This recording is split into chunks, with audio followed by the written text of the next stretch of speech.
So this is basically our drill when we come here. I either, depending on how many people are here. So, and I know that you want to talk about some of this stuff, and I think it will evolve for you as we're actually walking. Well, like, that's how it always. My philosophy. That's always how it happens. Yeah. So to me, your dog is like just basically. I think about it almost in a very kind of European mindset. That our dogs are members of society, and they really,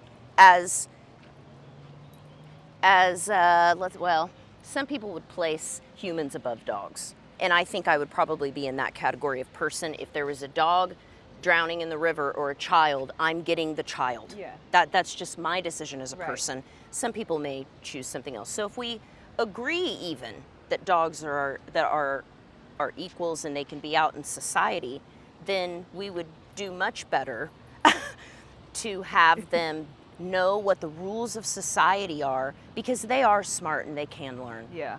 I see dogs doing it in Europe, so I know. I heard this stat, which was like dogs are as smart as a 2-year-old.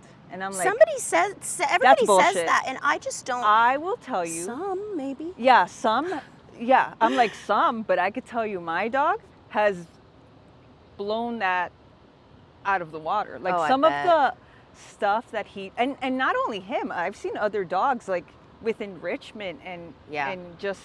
Sweetie, I think that's been long enough. Yeah. I mean, this is really the topic is, so how do you treat them? What do we do? Well, when we go somewhere, I realize that my ability to acclimate to where we are is so much higher than his generally, because I can, that was cute.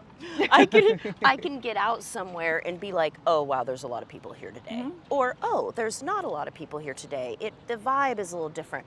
And you know what? Maybe he felt that out too, because he normally just goes and sniffs around and whatever, but you were here and he saw me hug you, and so he just stood there with me. I didn't say anything to him. I wasn't like, you should go do this or you should go do that. He's just figured out over time that we live in a society, I guess. I don't know if I don't think that's how they think of it. But so you can't chase ducks. That's one of the rules. You can't, because they live here with us. They're trying to live their lives. I tell them all the time, they're existing, Leland. They're trying to live. I tell him, so he doesn't chase the ducks. Right. Now, the animals of prey that he could chase, like rabbits and things like that, they're not going to be down here. The same thing with my dog. My dog, he's like, I could care less. Yeah, But if you show him a rabbit or a squirrel. Different story. So we stay down here by the river, because if we go up there, and you'll see it here in a little bit, if we go up there, that's Rabbit Squirrel City. And that's fine. That's fine to do that. However, I don't want to deal with that right now because I'm doing something. There are times when I'll go up there with him and let him hunt around and do stuff. The reason I let him do that is because he's not going to catch anything. He never has. I'm just going to be honest. Maybe another dog might, but not this one. He's in it just for the vibe. If he would be able to, would you? If he were able to, I wouldn't not let him do what he's designed to do. Right. But I also don't seek out anymore. I used to. I don't seek out intentionally kind of going out and hunting to harm. Just at this point in my life, that's not what I'm doing. Right. So I don't know. I really don't know. I can't say what I would do in that situation, but I don't think there's anything wrong with it. I think if you're my rule about hunting is that you not hunt for sport. That's everybody has their own thing, and to me, hunting what he would hunt, squirrels, rabbits, small game, I'm not going to eat that. Right. So I don't. Now hog hunting, that's different. That's how I got into this whole. Well, not this whole thing. I got into this whole thing from vet med, but the topic of bullies and these breeds and how I got into working with reactivity. It was because people had all these dogs in their houses that I'm like, why do you have a blackmouth cur? Right. Oh my God, why do you have a healer in Queens? You know, those kinds of things. Yeah. What is your approach to that? My mind is blown by hearing some of the things like, I have the mismatches? A poodle, and it's like driving me nuts, but I work 12 hours and it's sitting in a crate, and you're just like, oh, Well, if you didn't figure it out by you saying that sentence. Yeah, where do we go? Where do we really go from here if Right. you can't see the plainly obvious? Yeah. You know, the way I approach that is the way I approach people that are in recovery and people that are trying to get sober. You can't see plainly obvious things. You just can't. Mm-hmm. You know, and you still have to figure out a way to get even a tiny success for them. Because once you start getting little things, you know how it is. Like, well, I have this job. I have to be gone 12 hours. Mm-hmm. I can't get rid of the dog. I can't. Okay, well, you are not the only person in the world Right. that's going through that. There are many people that are gone from the home that amount of time. We have to maximize the time that you are with your dog and make sure that you guys aren't can I cuss? Am I supposed to be not cussing? Okay. Yeah. I was about to say something. And it's really just about, we got to make sure you're not doing a bunch of fuck shit instead of what you're supposed to be doing. I know that after a day of work, I was a vet tech for like almost it was about 18 years. And oh Lord, he's gonna get in the river. He does this every time. Leland, remember, it's moving quickly. It's moving quickly today. We've talked about this. He doesn't care. He does not care. Okay. Well, whatever. He'll catch up. Hey, sweetheart. Do you need a snack? Is that what you came for? Oh my God, you're so smart. And that's pretty much it, folks. That's my training in a nutshell. Exactly. It's so easy. So I saw a lot of mismatches along the way, and I saw a lot of doctors trying to help and knowing that the problem was that they shouldn't have had that breed. And honestly, a lot of vets would say that to their client, but then their answer would be, well, I can give you some meds. Yeah. And I always gravitated towards training because of that in vet med. I always was interested in behavior. I wanted to help all the clients on the side.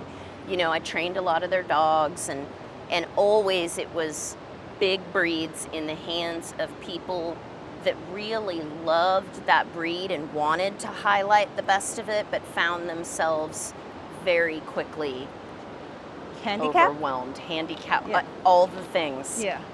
Meltdowns, you know, and especially some of the older people. Right.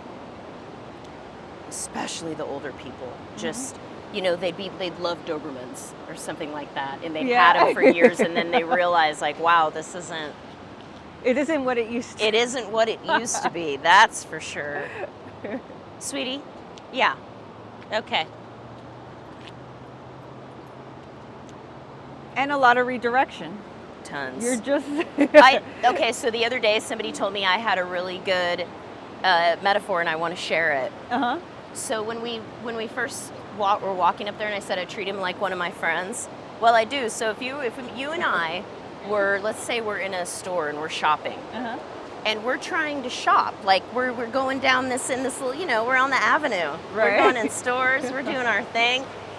And this bitch over here can't stop looking at the same velour dress for 25 minutes. Just yeah. I mean, at some point, as your friend who you have spent every day with for the last 7 years, you're going to be like, can we go? Like, at first you're going to say, hey, are you ready? Like, I want to go look at this other stuff. And you're going to try redirection. So I have found this. The more that I never let him do the things I don't want him to do, for example, he's not allowed to go up to people that he doesn't know, because that's weird. It's weird for us. It's weird unless you have a reason. Yeah. And you'd have to be able to communicate with them in a language they could understand. So he can't do that. So he never gets to go up to other people. We step off to the side. You're the smartest boy that ever lived in time. Yeah? That's it. And then whenever he's on the leash, I don't tell him the distance that he can be away from other people. Okay. Like, he gets to choose whatever that is, and he's not looking at him. He's not bothering them. Like, he'll make his way around these people, but he'll get real close to them. Because he knows, like, that people just walk by, and if they want to not be that close to him, they can move. Right.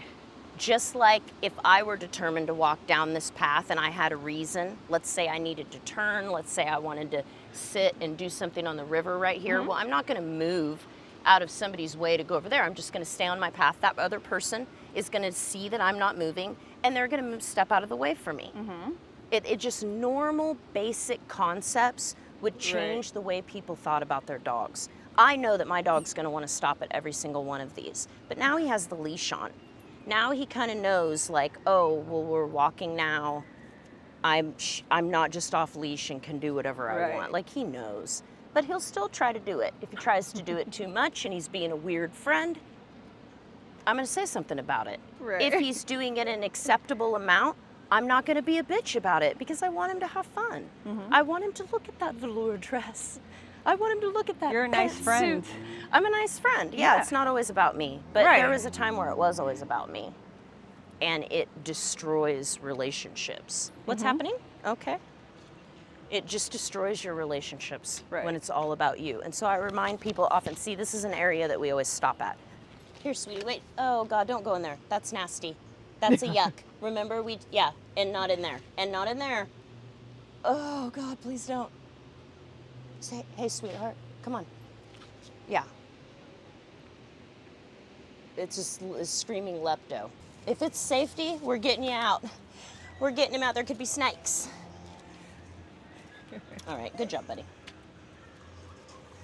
But he still kind of wants to go in there. Oh, he definitely does, because he thinks that there's beavers. He thinks that there's a drain ditch down there.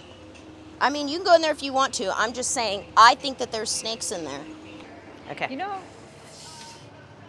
but you gave him the choice.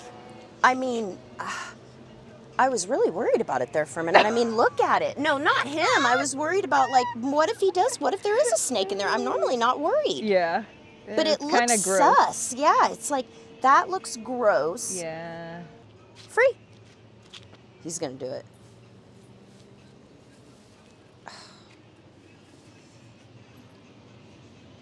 It's the smell. Look, he's like, no, dude, that's gross. It's a sense of smell. This is my life with him. This is like, we've been doing this all day, and I just stand and watch him, and I'm like, oh, he saw something.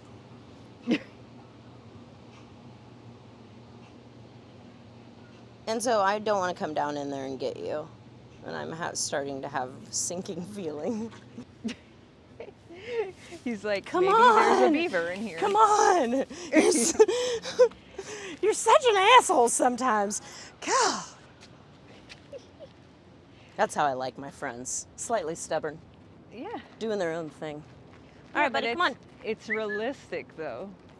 You know, like I want people to be more realistic. They're so worried about, like, I know trainers that would have asked you to cut that whole thing because they were stern with their dog. Right. And they don't want people to know that. And I'm like, I thought it was obvious that I'm stern with everyone that's not doing what they're supposed to be doing when it's like a safety thing.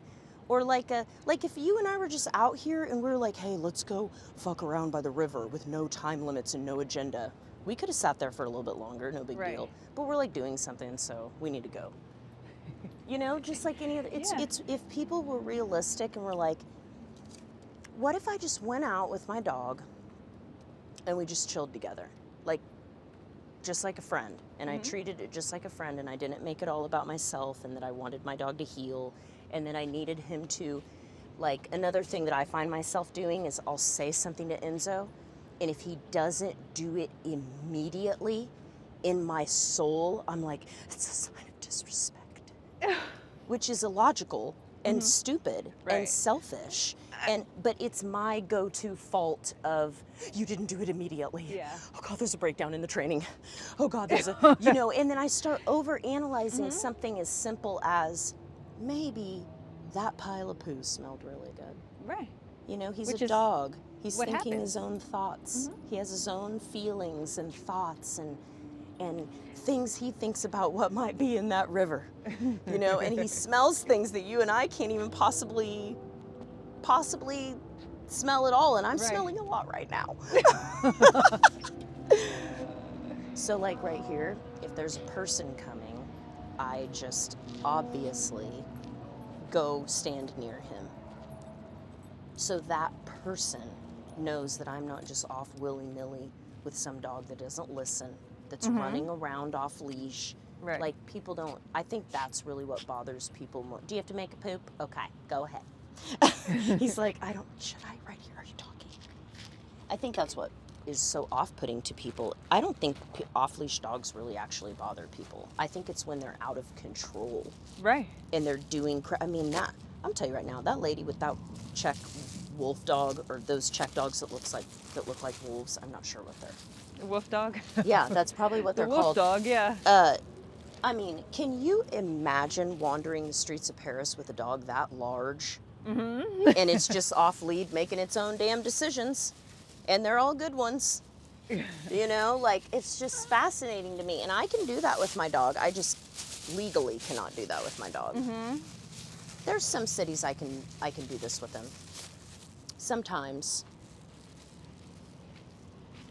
But you just have to be respectful about it. But because people can't do that, there need to be these regulations now then on all of us. Mm-hmm. Because we can't, it's hard for people to follow the rules. And I think it's hard for people to follow the rules because they have a misunderstanding about what dogs even are doing. Correct. Or even, what they are.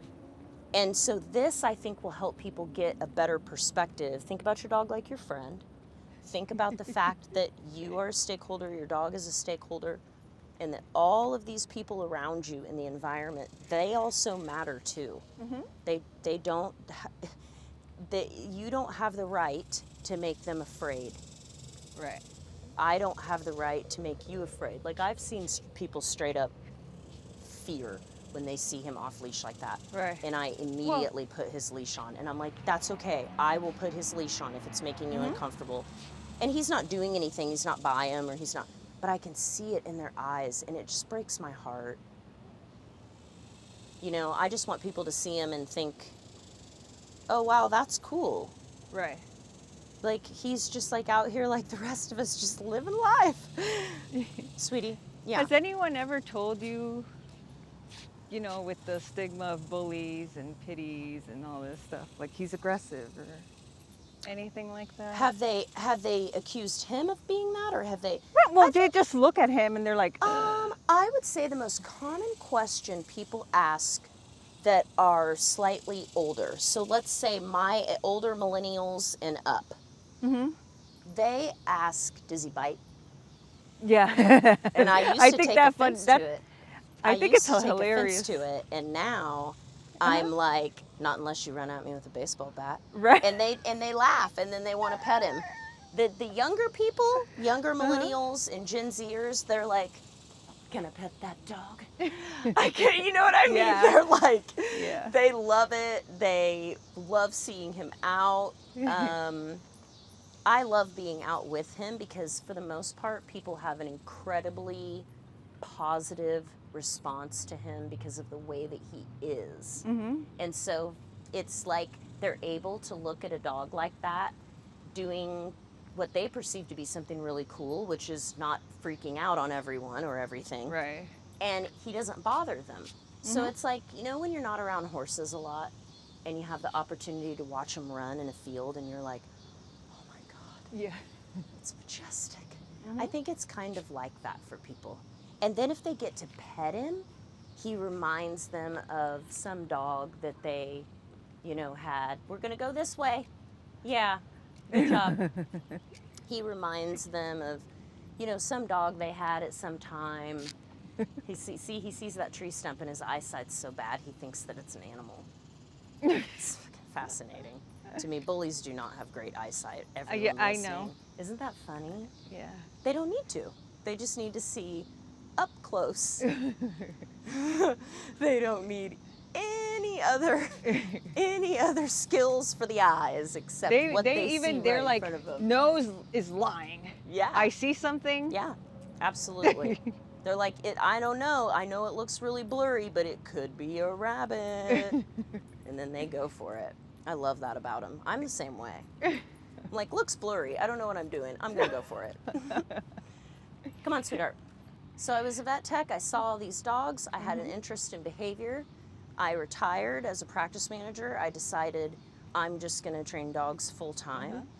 And then that was the point where I was like, okay, how come I don't ever have a problem with my pit bulls and my really big dogs that I have? The dog I had before, the last male I had before him was half pit bull and half Rottweiler, and he was massive. His name was Big Bam, and he was awesome.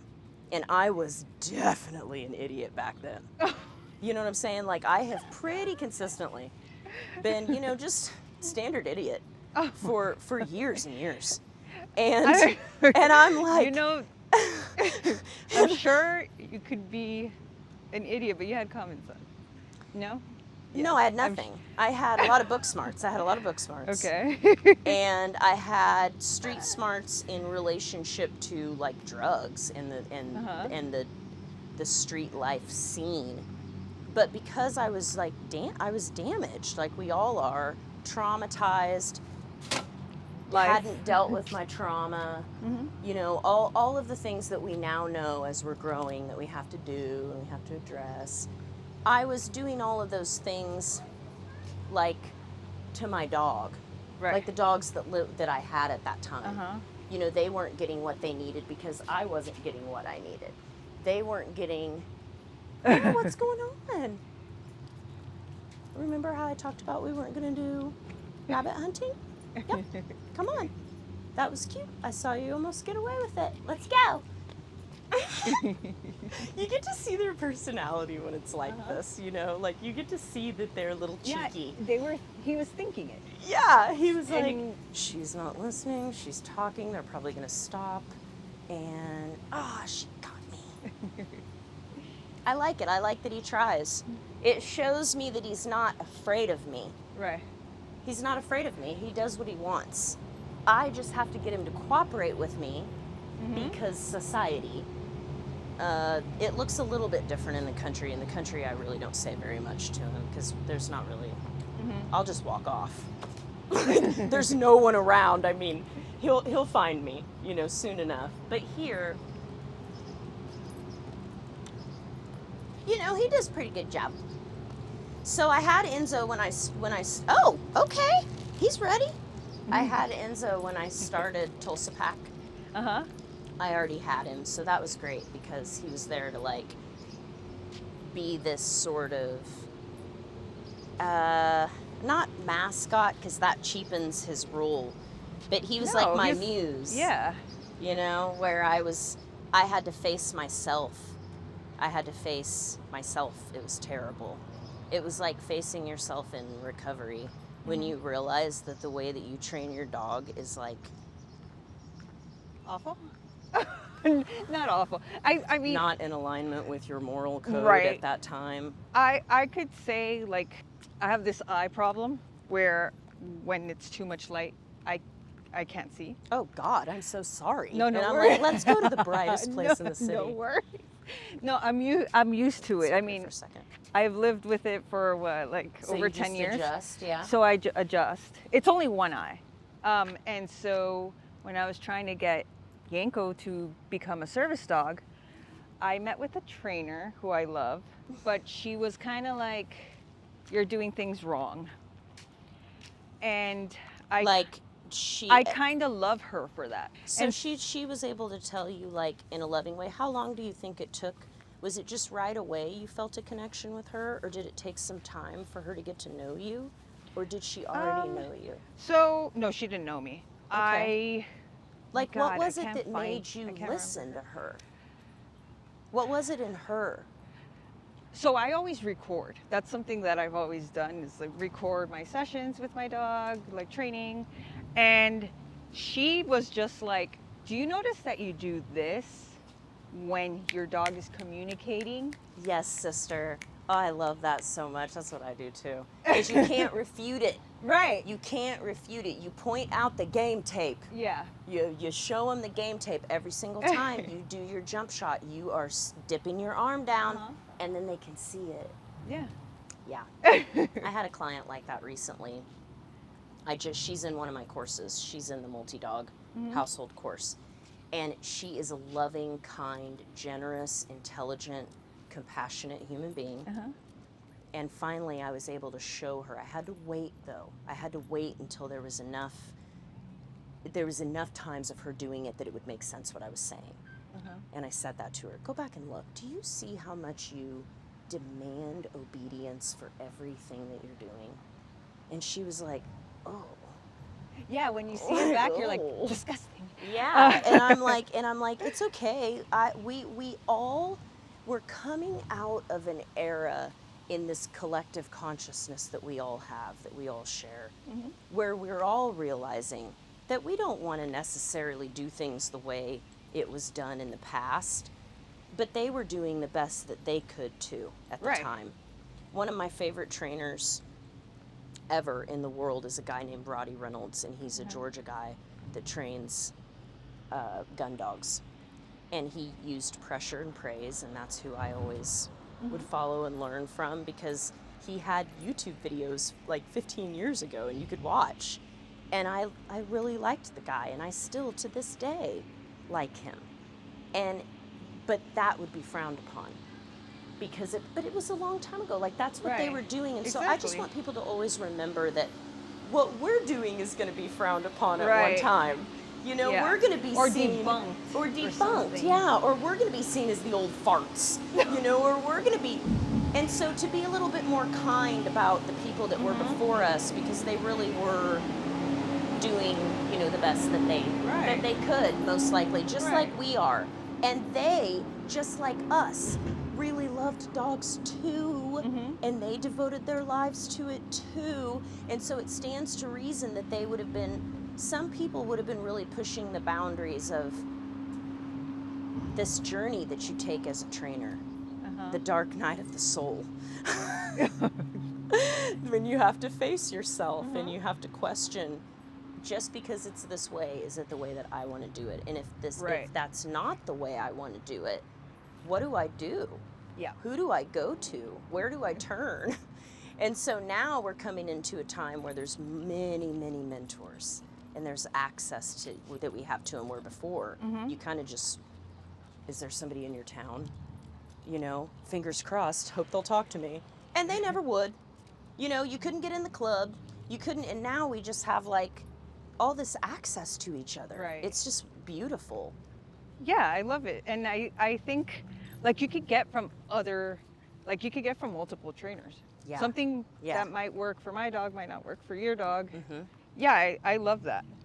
I really like to pull, you know, I'll pull certain things from trainers that make sense to me with multiple species. I'll often be like, that I'm going to use that. So there's a couple different things. Dr. Amy Cook has active management, and I started using it with my goat, and I was like, I totally get it. Don't even need to use it with a dog. I know what I'm doing. I mean, that was obviously not true. But it was so profound to me at the time that I was like, it even works on a goat, Amy. And she was like, okay, I'm glad to hear that, I guess. And I loved that. I just thought, wow, that's a really cool, you got to pay attention to your friends. I'm looking out for you, boo. I saw you wandering off over there. Got another pantsuit you liked. And so I really liked that. I like Denise Fenzi's circle method. I love people that are really into helping people navigate the city without corrections. But I also recognize that I just don't care to judge about that anymore. I just don't. I just want to put my message out there, and if people vibe with it, that's great. Come up here, sweetheart. And if they don't, then that's okay. There's tons and tons and tons of trainers. I just think I think it's confusing people, and I think it's making them feel terrible. You know what I'm saying? Like, I have definitely, I've just done it. I've participated in it. And I think back to that, and I'm like, man, I remember when that was like all I really knew. And I was so excited to be a dog trainer. And that was the only thing I knew how to do. And to think that I would like shame myself, that, you know what I'm saying? Like, it just, there's something not right about it. And so while I am quote unquote a force-free trainer. Uh-huh. I developed the open-minded approach because the force-free community makes everyone feel so icky. And I know what it's like to feel icky as a person and have society look down on you. But then there's a group of people that are like, hey, that happened to me and I got through it. Let me help you. Mm-hmm. And then you don't feel icky there and you don't feel like people are looking down on you and you're loved in that group. And what happens is you start to make better choices because you see that there are better choices. Right. And then the people that used to do the bad choices are telling you how they do the good choices. Right. And then it's like, oh, okay, so I do the next right thing. Okay, got it. Okay, got it. And then they support you in that. And I just want to see dog training be more like that. Right. Because the reality is that people going around and yanking on their dogs and zapping them with e-collars and jerking them around everywhere, that's not good for society. Yep. It's not good for society when it happens to people or horses or goats or, insert any species. But I also recognize that we live in a complicated, layered world with a lot of people who are really traumatized, sick, unwell, lonely, depressed, anxious, and to get them from where they are now to making better choices to a place where they can look at their dog and be like, oh wow, you need your life enriched today. I need to take you out in nature. I haven't been out of bed in 3 weeks, but I need to somehow, and the only thing they have in that moment are tools or something like that. I just can't in my soul be the arbitrator of that. I can't do that. If other people want to participate in that, they can, but for me, I just want to kind of be that AA for everybody and like, doesn't matter what you're doing, doesn't matter what you can come here and we'll talk about it when you get here. Don't worry about that. We'll talk about it when you get here. That kind of feeling, because I don't. Well, let me tell you, I feel that Right? as soon as I speak to you, I'm like, oh my gosh. Like, you're very accepting. And that's the thing. That's very open. Literally, you're like the open-minded human. Sometimes it gets me. Yeah. But I mean, because that is reality. What worked for my dog was a bunch of different things that I grabbed from here, there, and everywhere. Right. Or some of them were like things that, I got it from there, but then I mixed this, it's not. And you only did half of it because blah, blah, blah. Because you were like, well, I didn't really like that part, but I love this part and it works for us. Yeah. Yeah. I get it. And you can't be like force-free sucks or what, like, to me, it's kind of like. Ooh, we got a skateboard. This is going to be a real challenge here. So we're going to use our management. Come here, sweet baby. Yeah, there's a skateboard coming. You know how you feel about them. Okay, come here. You want to do a catch? Oh! You didn't catch it, but it worked. Ha! That was great. You did great. He wants to chase him and get him. And I used to get really mad, and then I was like, So, yeah, that's, in a nutshell, that is why I created it. Mm-hmm. And it's grown and grown and grown. And now we have a school and there's an apprenticeship. There's a couple apprenticeships that you have to go through to get to an internship. And then that internship is totally community-based. So the students don't pay for the internship. And the people that are getting training, that are getting one-on-one help, they don't pay. This is the point of everything. Right. The point is not that we as individual dog trainers become increasingly famous. And I'm gonna say something. I'm not gonna say it. The other day I saw a really well-known dog trainer on a post with a celebrity. And I just laughed. I was like, that right there is why people think that you can just become a dog trainer and charge more and more and more money and get Right. famous, and then you're cool, and then you train all the celebs dogs. And it's like, that's like saying that you're going to become a kindergarten teacher so you can only teach super wealthy people's kids. But I guess some people do that. And you know, whatever, I guess that's fine. I guess that's fine if that's what you want to do. Sure, that's someone's goal. Yeah, I mean, but their teaching of wealthy people's kids is to go to their house for a weekend and then be like, done. And you're welcome. You know, like I did that for a little while in the beginning. I would travel around and train dogs, and while it was really good for me, right, because I got to learn what the cities are really like, I really found that it had very little value for the clients and their dogs. And it was much more about a celebrity groupie experience. I could see that. Than it was for one or maybe both of us. Right. You know, then it really was about making sure that this dog has access to behaviors that will be more successful for it, that they learn about managing their nervous system. You know, because you've got this big ass apex predator, you probably need to learn how to manage their nervous system and yours, for that matter. Everybody, hey. Well, I mean, some people don't know that. Yeah. They don't know that that's a consideration, or that their dog has emotions. Like, I think they know that their dog has feelings. Right. But I don't think that they think about their dog as a sovereign being that has its own, like, destiny. Right. And its own desires and thoughts. But that's really it. I mean, I know that the perception of a lot of people that watch me is that I just am out in the country, and that's why my dog does all this stuff. And this is every single dog I've ever had. I've never had a reactive dog. Well, you got him as a puppy. Yes, I did. I get all my dogs as puppies. Like, there's nothing wrong with that.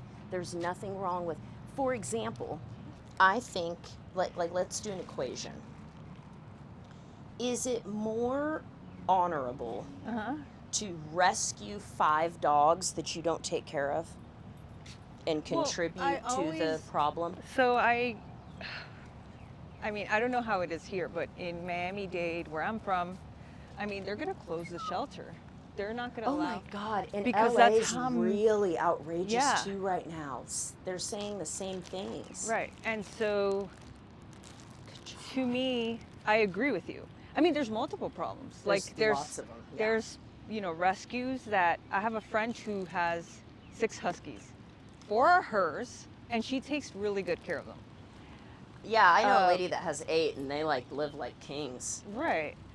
She devotes her life to them, and that's what she loves. Exactly. And so she has 2 fosters, and I mean, the rescue calls her saying, hey, can we save another one, and kind of guilts her. So while she's doing the right thing, it's the wrong motive. Right. So, yeah, I want to talk about that, about just involving a sentient being in your life out of guilt will always reap the fruits of guilt. It will not reap the fruits of, oh, I'm ready for a dog and I have space in my life. And so I'm going to look around, I'm going to make a decision, whether that's puppy or rescue or whatever. And then I'm going to invite this being into my life, knowing that I'm ready to try and to devote and to give. Like, I honestly, I can't even imagine getting another dog. I would just feel like I have horses, and now he has to compete with that. Right. You know, so that takes time away from him. And then if I added another dog, he might like the fact that he plays with another dog. That's a small piece. Oh, you caught it. You're a gem. He might like that, but I just can't give him what I know he needs. Right. And so what I do is I intentionally get a dog when I am ready, and I commit to the life of that dog. Right. To me, I agree. I would love to have, like, that's how I saw it with my dog is neutered. I would love to have 1,000 Yankos. Wouldn't it be so fun? Like, Yeah. just in theory, it would be fun. Right, it would be. Bunch of little ninnies running around. Sweet baby. But realistically, yeah, it's a lot. It's a lot. It's a lot. That shift, Uh-huh. making that shift for us as a society, especially here in America, where we have a lot of space, and so we tend to be gluttonous about some things. Yeah. I think that's probably the central piece. He wants to watch the boat.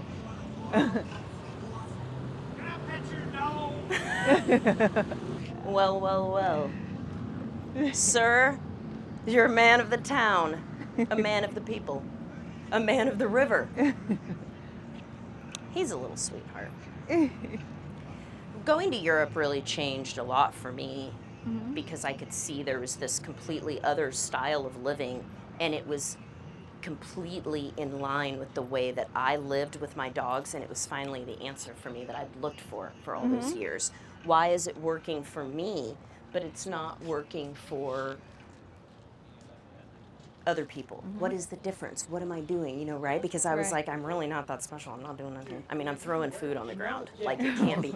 You know, I'm not like doing all that cool sports stuff that people do.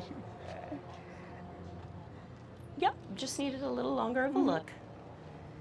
And when I went to Europe, I saw it. It was just that people took their dogs everywhere, and that's what I did. I took my dog everywhere with me. They went everywhere. They learned how to wait outside buildings for me. You know, and this is back when, you know, it's acceptable. Right. Sometimes I do think that he'll try to, like, sneak people's pizza. Or, like, at least sit in front and be like... and they'd give it to him. I can tell by looking at him. Yeah, They'd be I know, like, they okay. Okay, little buddy. But the response to him is normally always like that. People will yell out and say stuff, and I don't think they ever remember me, which is hilarious and awesome. That's how it always is. Yeah, they're like, oh, that's a dog.